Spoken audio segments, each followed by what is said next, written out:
WPIG 6051, it's your radio DJ, hoping to convince you to stay today as I sway back and forth in the month of May, searching for my next prey while riding on Santa's sleigh. Today, it's interview time. And we are going to interview a Stratford, Connecticut legend.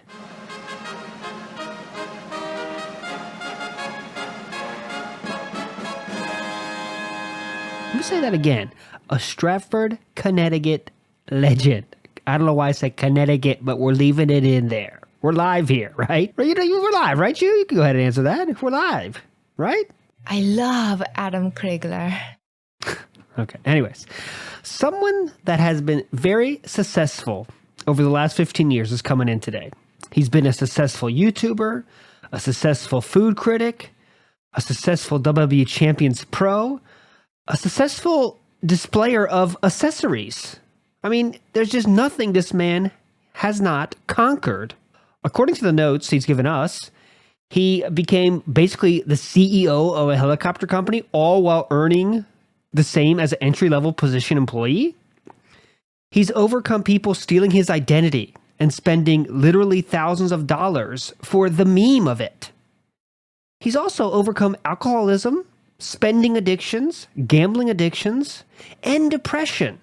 And this dude, he doesn't even masturbate unless he has a really good reason for it, like depression. This man is a true legend, and we are just honored to welcome him in. How's it going, Phil? You made the big mistake of having me on your show. As of today, March 16th, you guys are officially canceled. I'm sorry. Great joke that you had literally a month to prepare for, but okay, looks like you want to say something. Go ahead. What do you think the joke was there? I'm just curious. I mean, I guess it was about, since you're seen as such a negative guy online, that's like you get canceled just being associated with you. That's what I think. Is there more to it? I was someone who's done this for 15 years back in the day. That's what people came to watch.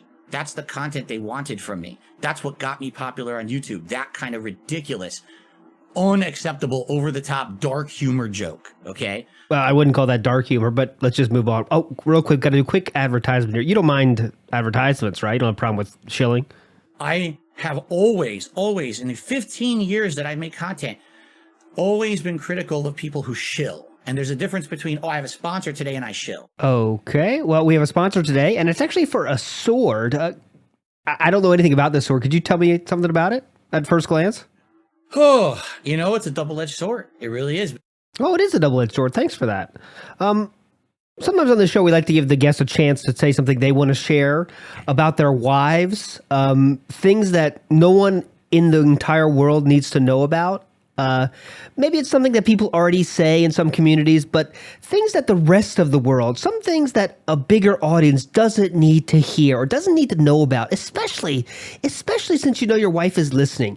Is there anything that you might want to share about that'll make your wife feel like shit since you know she's listening and there's a whole audience listening about her that doesn't know anything about her at all? Do you have anything you want to share there? My wife looks like a horse. Okay, that's the first time someone answered that question. Usually we ask that question as kind of a meme, as a joke, and people don't have an answer like that, but you do. Fair enough. I'm kind of done with this interview, though. I'd like to get to the last question. This is the last question where most people have things to say like, hey, check me out on Twitter or check me out on YouTube. Things that leave the audience feeling good about you, and if they're interested to learn more about you, they know where to go. Things you want to avoid are throwing people under the bus or bring up information that no one on earth needs to know except your wife and you. And remember, your wife is listening to this, and it also an increased amount of people listening to this because WPIG is a very big station, as you know. So keep those things in mind.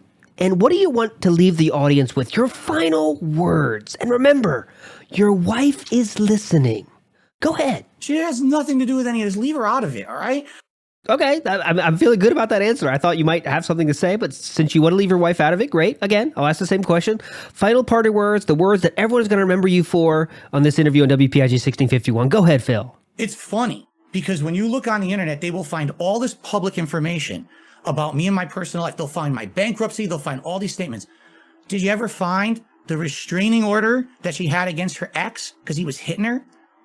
So just to be clear here, you're again bringing up information about your wife that no one on earth needs to know except you and her and the person you got the restraining order against. Just want to be clear, that's the parting words you want to go with. You will never, ever, 1,000,000%, you will never find someone on the internet saying that Phil was in a sex scandal, Phil was abusive to women in the past. I have never done that in my life. 1,000,000%. The only thing I can say now is I feel sorry for every single human being that has come in contact with you, because now they are in play when it comes to you seeking pity from others. I do want to give my co-host a chance to ask any questions she might have before we do let you go. I love Adam Krigler. Of course. Thanks so much for listening, everybody. WPIG 1651. Let's get to the hits right away because I need a serious change of tempo here. Let's get to it. WPIG 1651.